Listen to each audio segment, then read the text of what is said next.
Эфир абхазского телевидения продолжает русская служба новостей. Здравствуйте. Сегодня в выпуске. Первый вице-премьер Беслан Джопо проинспектировал ход реализации проектов госпрограммы по развитию сельского хозяйства в Гудаутском и Гагарском районах.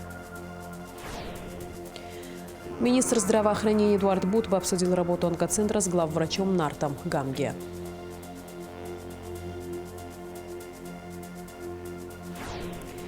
Продолжаются рейды Министерства туризма по выявлению нелегальных экскурсоводов.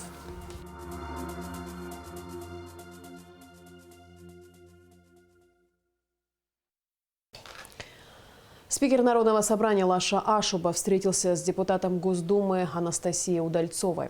Во встрече также приняли участие депутат Инар Гицба и руководитель аппарата парламента Вадим Бжаня. Обсуждались вопросы дальнейшего межпарламентского взаимодействия, в частности, связанные с деятельностью совместной и постоянно действующей комиссии по сотрудничеству парламента Абхазии и Госдумы.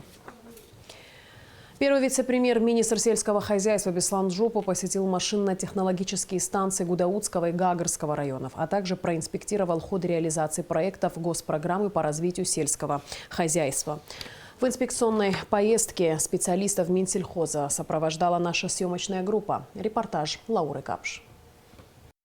Министр сельского хозяйства Беслан Джопо проинспектировал работу машинно-технологической станции в Гудаутском районе. Начальник МТС Нури Гуля рассказал министру о том, как устроена работа Гудаутской МТС на сегодняшний день и о том, с какими проблемами они сталкиваются. Стоит отметить, что здесь на сегодняшний день в рабочем состоянии 10 тракторов и 5 на ремонте. В Гудаутском районе 21 село и, естественно, не хватает техники, чтобы всех обслужить. Если у нас будет 20 тракторов, и то не хватает. Но мы как-то вот так вот стараемся помочь всем. Нервничают люди. Чуть-чуть, конечно, неприятно это все выслушивать. Ну, а что делать? Выслушиваем и помогаем. Как можем, помогаем. Вот уже более 4 лет здесь не работает гусеничный трактор. Министр сельского хозяйства Беслан Джопо обещал помочь решить эту проблему. Нури Гуля также отметил, что в этом году было вспахано более 400 гектаров земли. По сравнению с прошлым годом это очень мало, отмечает он. Мало спахано, я знаю, понимаю. Но дожди были в начале сезона. Что успели, то успели. После того, как министр осмотрел машинно-технологическую станцию, он провел совещание с участием работников МТС. Вот Минсельхоз проводит мониторинг состояния нашей государственной сельхозтехники. На всех 7 МТСах созданных. Сегодня мы дали поручение, чтобы всю технику собрали, те, которые в аренде находятся, может, в селах, и посмотреть состояние и количество. И вообще, есть ли наша техника на месте. Много нареканий в сезон, что не хватает техники или по ценовой политике. Ну, конечно, есть такая ситуация, но я хотел бы сказать, что в сезон его не хватает, 3 месяца. Весной и осенью то же самое. Остальное время, к сожалению, техника простаивает, и поэтому сказать, чтобы мы сейчас опять завозили новую технику, и она будет прибыльной, это, конечно, к сожалению, не приходится. Но, тем не менее, мы стараемся оказать помощь в виде запчастей, указываем. Далее Беслан Джопо проинспектировал проекты в Гудаутском районе, реализованные по госпрограмме. И первый объект, который он посетил, это цех в поселке Бамбора Гудаутского района. Здесь изготавливают компоты, варенье, сызбал, также зеленую и красную аджику, собственно, с чего все и началось. 4-й год занимаемся этим производством. Начиналось все с очень маленького. В период карантина я была управляющим директором, меня отправили в отпуск без содержания. И, соответственно, в большой семье сидеть без дела не получалось. Была идея заняться хорошей аджикой, настоящей абхазской, потому что я очень ценю нашу национальную кухню. И я считаю, если сегодня не лежит еда на столе яркая, красочная, с нашей аджикой хорошей, то вкусной еды не будет за застольем. Соответственно, как ценитель хорошей аджики, я начала производить именно из перца хорошего абхазского. Сейчас, конечно же, какую-то часть мы сами выращиваем, но до этого было чуть потяжелее. Я покупала все. Сейчас тоже какую-то часть покупаю, но уже и выращиваем сами тоже что-то. Кизил, слива, фейхоа, много разновидностей компота. Есть из чего выбрать. Также планирует производить айвовые и виноградные компоты. Благодаря госпрограмме Диана Габня получила дробилку и измельчитель. Потому что объемы большие. В среднем это, если в прошлом году было 1,5–2 тонны, соответственно, этот год уже будет в 2 раза больше. Просили мы измельчитель. Это очень такая значимая помощь для нас, потому что он реально в течение получаса может нам измельчить 300–400 килограмм. Это прям непосильная помощь. Также и выдали сушильную камеру, благодаря чему здесь изготовили пробную партию пастилы из инжира. И также начали снеки так понемногу, как наполнитель бокса с пастилой. Но я не могу сказать, что какие-то проблемы, чего-то не хватает. Мы растем, нас слышат, узнают, и мы как-то своим трудом и на том, что сделано, мы очень благодарны. Цех этот стоял, с проекта нам выдали определенное количество стройматериалов каких-то, которые мне были на тот период необходимы, и, соответственно, вот к чему мы пришли. Продукцию, которую здесь производят, можно увидеть на прилавках в Абхазии. Также она реализуется в магазинах беспошлинной торговли на границе. Далее Беслан Жопа направился в село Хыпста. Здесь на 100 гектарах земли Игорь Эник занимается заготовкой сена. Вот уже более 15 лет Игорь занимается этим делом. Тракторы, косилка, прессовочный аппарат, ворошило. Одним словом, есть вся необходимая техника. Не хватало только вязального аппарата, который предназначен для скоростной упаковки травы, сена и соломы в рулоны и в специализированную пленку. Благодаря Дзибовичу мы сегодня приобрели. Мы первый покос удачно сделали. Да, чуть мало вышло из-за засухи, но что было, техника не подвела, все нормально. В урожайный год из одного покоса может получиться до 3500 тюков. И спрос очень большой, отмечает Игорь Эник. После инспекции в Гудаутском районе Беслан Жопа подвел ее итоги. Вот сегодня в Гудаутах мы смотрели предприятие по производству компотов, аджики. Это небольшое предприятие. Они сами начинали, мы им помогли с оборудованием. Видели, прекрасно справляются. То же самое сегодня вот здесь мы стоим в хозяйстве, где производится корма для животноводства, для крупного рогатого скота. Это вот 137 гектаров арендованной площади на данном месте. И мы помогли им техникой для пресс-подборщика. Это то, что им необходимо было. Люди очень довольны, они этим справляются. И со всех концов Абхазии приезжают, покупают у них корма. То есть хозяйство хорошее, прибыльное. Далее была продолжена инспекция в Гагарский район, но уже без участия министра. В поселке Бзыб более чем на 2 гектарах земли братья Дудукчаны год назад посадили 1200 корней мандаринов сорта сентябрьский, который отличается высокой урожайностью и скороплодностью. Начали нашими силами все это чистить. А потом узнали, что республиканский у нас будет проект. Есть Республика Абхазия помогает, сельское хозяйство, есть проекты, есть такие возможности, что помогут. И вот республика нам, правительство помогла. Все. Помощь оказали 1200 корней у нас саженцы, 700 колышек, то есть и 10 тысяч метров забора провода. Вот воспользовались, и остальное все сами сделали нашими силами и до сих пор. И таким же макаром мы идем вперед. Высота этого сорта мандаринов может достигать более 2 метров. Сильно обливиственная, сорт особо не капризный. Ухаживать, как обычно, ничего такого сложного нету. Вообще, как обычно, ухаживаем, и никакие удобрения, в основном удобрения, и за ними косить, все такое, лекарства есть. Урожай начнет где-то 3 года, 3 года уже начинает. Раньше 3 лет мы его не пускаем, он раньше начнет, но надо, чтобы сила весь в корень пошел, не в рост. А после 5 лет уже окончательно уже начнется урожай.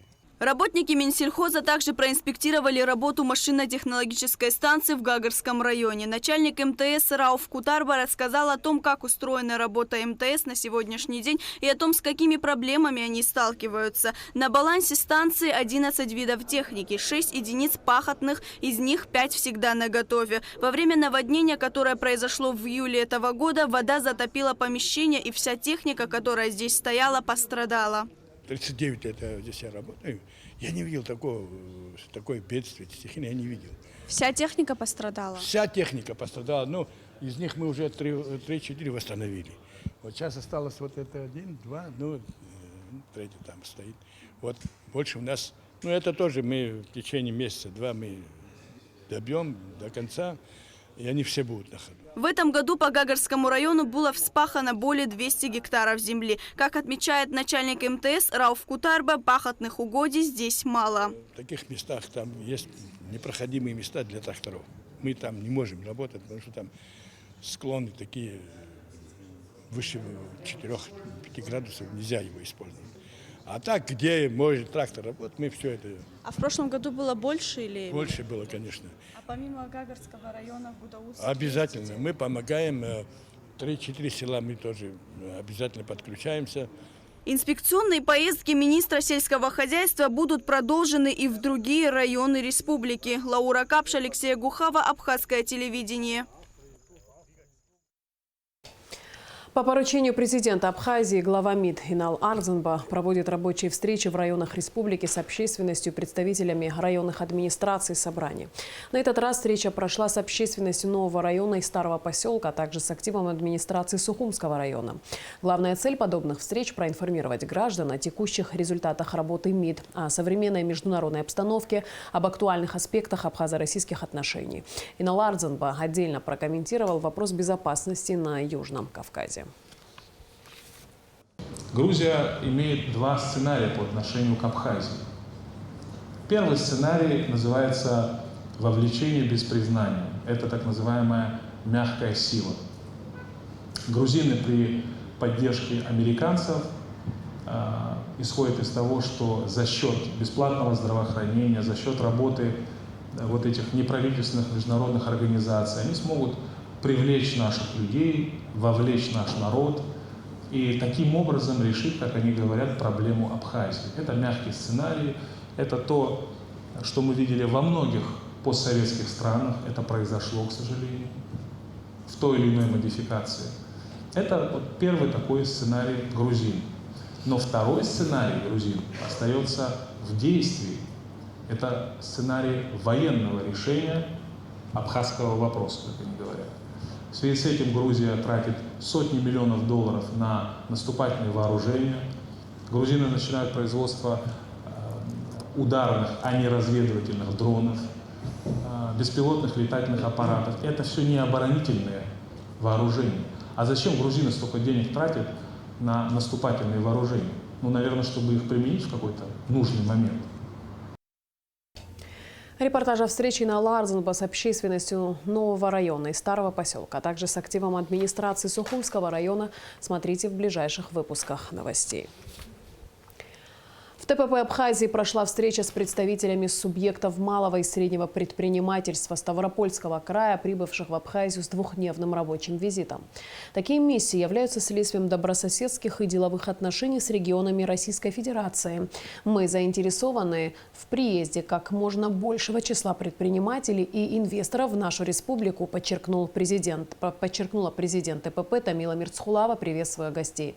Она отметила, что республика изменилась за последние годы. Здесь можно и нужно работать. В Национальном онкологическом центре состоят на учете 6172 человека. Министр здравоохранения Эдуард Будба посетил лечебное учреждение и обсудил работу онкоцентра с главврачом Нартом Гамгия. Подробности в материале пресс-службы Минздрава. Министр здравоохранения Эдуард Будба провел выездную рабочую встречу с исполняющим обязанности главврача Национального онкологического центра Нартом Гамгия, который рассказал об основных показателях медучреждения.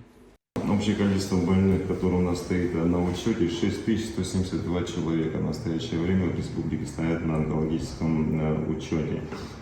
При этом общее количество больных, взятых на диспансерный учет в текущем году, 598 человек.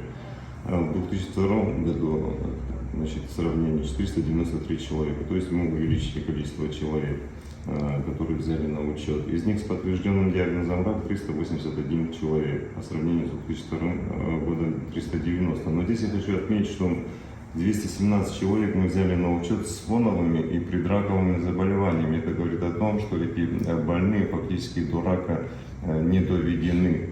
В прошлом году это было 103 человека. В этот раз мы на 100 человек увеличили. Это говорит о просветительской работе, значит, и об улучшении качества оказываемой помощи. Говоря о нозологиях, Нартгамги отметил, что рак легких и рак молочной железы остаются основными онкологическими заболеваниями в нашей стране. Рак кожи вышел тоже на 3-е место. В прошлом году было 17 человек, сейчас 25 человек. У нас рак желудка мы увеличили 23 человека по сравнению с 9 в прошлом году. При этом, значит, рак ободочной кишки, фактически одинаково, 23-21 человек. В хирургическом отделении в прошлом году мы выполнили 220 операций. Сейчас, на сегодняшний день, уже 214 операций. У нас еще 3 месяца впереди. То есть это значительное увеличение количества хирургических вмешательств по сравнению с предыдущим годом. По его словам, хирургическое лечение в 2023 году получили 214 человек, 518 пациентов прошли химиотерапевтическое лечение, а это 2739 курсов. Все химиопрепараты первой и второй линии обеспечивает Минздрав Абхазии. Эдуард Будба подчеркнул, что параллельно с усилением онкологической службы в республике, Минздрав в рамках программы полиса обязательного медицинского страхования отправляет жителей страны в Россию, что позволяет значительно снизить нагрузку на бюджет республики. По моему поручению вы выезжали в сочинский онкодиспансер, и по линии ОМС наши пациенты туда начали поступать и получать химиопрепараты. Правильно? Какое количество вы говорите? 27 человек. Средний чек одного препарата на курс лечения какой? От 500 до 600 тысяч. Вот. Это среднее. Бывает там и 1 миллион рублей, 1,5 миллиона рублей уходит на лечение одного человека. То есть это значительно экономит средства нашего бюджета. Я почему это говорю, что мы сегодня, благодаря Российской Федерации и направлению по ОМС, перераспределяем те финансовые нагрузки, которые ложатся на наш бюджет.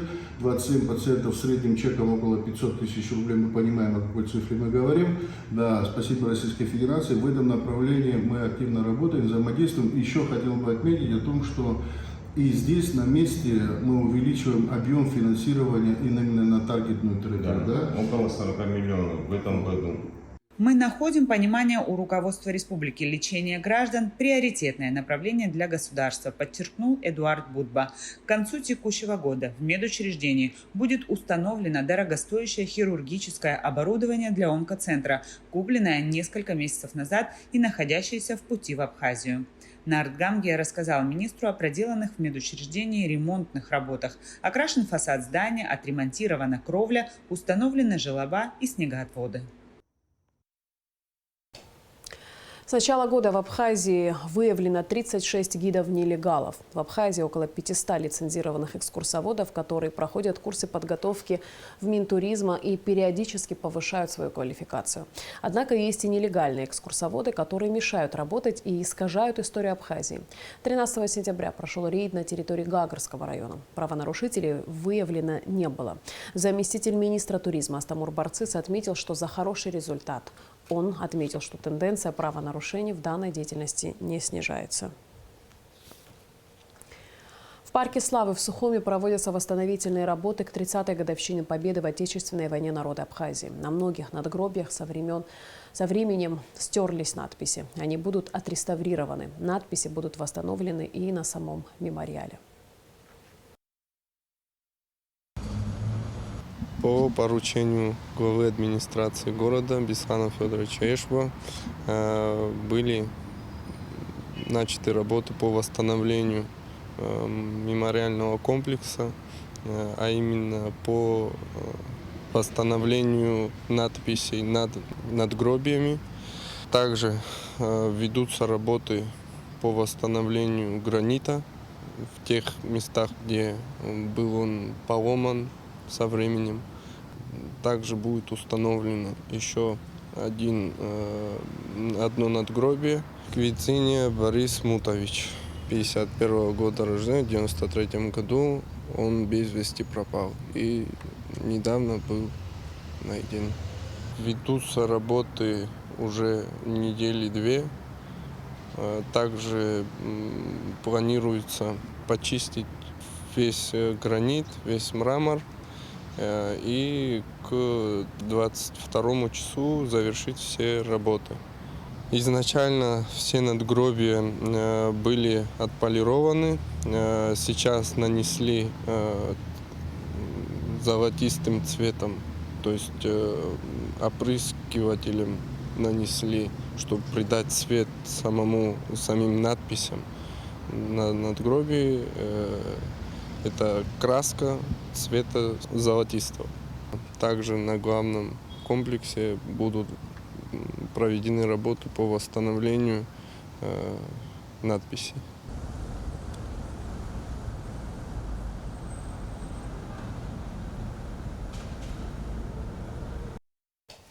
В селе Хашта Галского района на приусадебном участке Тимура Бицадзе изъято нарковещество в крупном размере, а у жителя поселка Дранда изъято уже готовое к употреблению аналогичное наркотическое средство. Также возбуждено уголовное дело по факту нанесения тяжких телесных повреждений с применением огнестрельного оружия. Подробности в оперативной съемке МВД. В селе Хашта Галского района в результате осмотра приусадебного участка, принадлежащего Бицадзе Тимуре Наразаевичу, 1981 года рождения, сотрудниками уголовного розыска районного отдела внутренних дел совместно со службой государственной безопасности обнаружены изъяты корни растений конопли. Гражданину вменяется незаконное культивирование запрещенных к возделыванию на территории Абхазии растений, совершенное в крупном размере. Уголовное дело, возбужденное в отношении Тимура Бицадзе по признакам преступления, предусмотренного частью 2 статьей 228 Уголовного кодекса Республики, расследует следственная группа районного отдела внутренних дел. Последний решением суда Галского района заключен под стражу. Согласно заключению экспертов, изъятые корни растений конопли на стадии своего вегетативного роста содержат наркотически активный компонент и пригодны к использованию в качестве сырья для изготовления наркотического средства марихуана. Уже готовое к употреблению аналогичное наркотическое средство, незаконно приобретенное и хранимое в крупном размере, изъято у жителя поселка Дранда Начкебия Дмитрия Романовича, 1998 года рождения. По данному факту в отношении вышеназванного гражданина следственной группой Гулы-Рыпского РОВД в соответствии с частью 2 статьей 223 Уголовного кодекса Республики Абхазия возбуждено уголовное дело. Гражданин Начкебия помещен под домашний арест. Оперативные мероприятия по изъятию запрещенного вещества провели сотрудники уголовного розыска отдела внутренних дел по Гулы-Рыпскому району. В отношении гражданина Гогу Абислана Серебеевича возбуждено уголовное дело по факту умышленно нанесенных тяжких телесных повреждений с применением огнестрельного оружия. Преступление имело место в городе Гудаута по улице Адыгейская, когда подозреваемый произвел выстрелы в потерпевшего, жителя города Сухум 1981 года рождения, и с места преступления скрылся. В результате проведения комплексных оперативно-розыскных мероприятий последний был задержан сотрудниками Управления уголовного розыска Министерства внутренних дел. При личном досмотре у гражданина Гогу сотрудники милиции изъяли незаконно приобретенный и хранимый при себе пистолет системы Макарова, кустарным способом переделанный из охолощенного в боевой, который технически исправен и к производству выстрелов пригоден. Боевыми являются и изъятые патроны. Еще вопрос к вам. Применяли ли вы такой данный пистолет кому-либо? Да. Кому применяли? Ну, недавно событийскую было. По ногам пострелял. Фамилия не помните? Была. Была? Где это было? Гудаут. Гудаутов? Вы же, то есть, нанесли огнестрельное ранение гражданину Блад. Да. Сколько не помните ранений? 3. 3 ранения в область? Ноги прям. Прям в ноги, да? В область ноги. Так, уважаемый, ты данный пистолет обратно. И потом, так, что-либо еще при вас имеется запрещено? Наркотики? Так, обратите внимание, с правого кармана темно-синих флисовых брюк. Он же, гражданин Гогу, охранил при себе обернутый в бумагу свертки, один из прозрачной полимерной пленки и фольги с кристаллообразным веществом светлого цвета россыпью, а также обмотанный изоляционной лентой целлофановый сверток с расфасованным в различный материал аналогичным веществом 11 свертков черного цвета, 3 синих свертка и 5 фольгированных. В экспертно-криминалистическом центре МВД установлена принадлежность изъятого вещества к наркотическому средству метадон. Белое вещество. Всем видно. Для чего вам столько миллионов? Ну, и для личного пользования, и не для личного тоже пользования. Для личного и не для личного? Да, Более подробно? Вы употребляете наркотическое вещество метадон, а второй? Не для личного, это что значит? Чеки лежат, это заизолированные свертки? Да. Вы хотели осуществить тайные закладки? Ага, я вас понял. А ранее вы до этого времени делали уже такое, осуществляли тайные закладки на территории Республики Абхазия? До этого вы... Я хотел сейчас на новые этапы. То есть до этого вы не делали заклад? Сейчас вот это вот не совсем новый. До этого я делал месяц назад. А где вы делали месяц назад? В каком районе? Здесь есть, я приду, покажу, где. Вы можете пока, в каком районе можете вот словами хотя бы сказать? Ну вот Чёртовое колесо, например. Это в городе Сухум? Да. Два мобильных телефона, принадлежащие задержанному, также были изъяты. Дальнейшие оперативные мероприятия в отношении гражданина Гогуа и при его непосредственном участии в присутствии понятых были проведены на набережной города Сухум. При осмотре участков местности в парковой зоне, на которой указал задержанный, как на местах, где ранее сделал закладки с наркотическим веществом, сотрудники милиции изъяли заизолированные свертки черного цвета с кристаллообразным веществом внутри. Два обнаруженных свертка были упакованы и также направлены на экспертизу. Согласно экспертному исследованию, общая масса наркотического средства метадон, изъятого при личном досмотре задержанного, а также в ходе обследования участков местности с ранее сделанными закладками, составила более 103 граммов. В действиях гражданина Гогуа органам предварительного расследования УВД по городу Сухум усматриваются признаки состава преступлений, предусмотренных пунктами В части 3 статьи 224 и частью 1 статьей 217 Уголовного кодекса Республики Абхазия. В настоящее время подозреваемый санкционирован к содержанию под стражей. О дальнейших процессуальных действиях в отношении Беслана Гогуа будет предоставлена дополнительная информация. В Уфе с большим успехом завершились гастроли Абхазского драматического театра. 11 сентября, в день открытия гастролей, зрители столицы Башкортостана увидели спектакль «Пешком» в постановке народного артиста Абхазии Валерия Ковия. 13 сентября Абхазский театр показал спектакль «Сарье» в постановке заслуженной артистки Абхазии Мадины Харгон. Зрители очень тепло восприняли постановку. Бурными овациями и криками «Браво!» благодарили наших артистов за талантливую игру. После спектакля некоторые из них поделились впечатлениями. Я хочу сказать спасибо и низкий поклон вашей труппе, потому что у вас удивительно красивая, породистая труппа, такие потрясающие голоса. Вообще, мне кажется, что в театральном пространстве, когда все больше микрофонов, вообще дефицит красиво звучащих голосов. Я в какой-то момент, мне хотелось, конечно, иметь перевод, но в какой-то момент я даже выключала звук, потому что мне так нравилось звучание голосов. Я считаю, что вы очень богатые люди.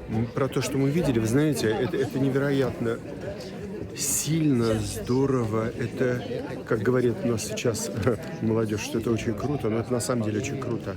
Потому что то, что мы увидели, это мощный фестивальный уровень. Я спрашиваю ваших актеров, говорю, вы, наверное, это возите по фестивалям? Они говорят, да, были один раз. Я удивился, как один раз? Потому что это фестивальный спектакль. Вы с этим спектаклем, я думаю, всегда будете собирать у театральных критиков очень ценные, очень важные такие их впечатления. Вот эти впечатления надо коллекционировать. Во всяком случае, мы сегодня эти впечатления получили. Спасибо огромное.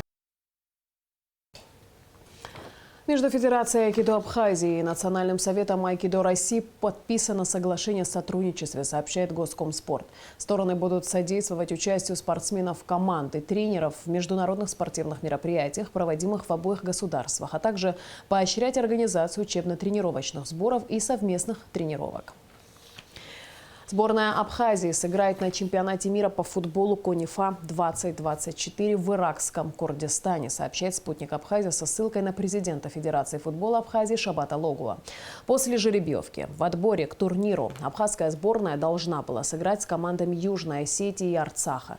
Южная Осетия была освобождена от участия в отборочных играх и напрямую попала на чемпионат мира, так как она действующий чемпион. Абхазия и Арцах должны были встретиться 10 июля в Сухуми, но гости не смогли приехать. Из-за этого По решению КОНИФА на турнир отправится команда Абхазии. Всего в КОНИФА 2024 примут участие 16 команд. СУЭС доводит до сведения потребителей, что 14 сентября с 9 часов утра до 8 часов вечера будет прекращена подача электроэнергии по улицам. Почтовая, Бейгуа, Титова, район рынка, Гулия, проспект Мира от пересечения улицы Джона до конца улицы Ардзенба. Отключение электроэнергии связано с ремонтными работами. В субботу, 16 сентября, в Пицунде на площади перед храмом Центр развития сельского хозяйства и села проведет сельскохозяйственную ярмарку. На ярмарке будет представлена продукция, произведенная и выращенная в Абхазии. Начало в 11 часов. В завершении выпуска о погоде.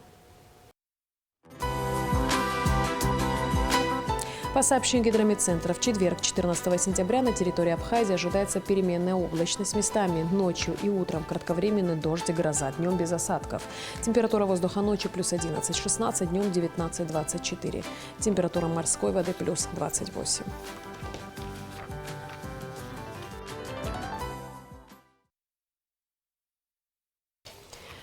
На этом наш выпуск завершен. Всего доброго и до встречи в эфире.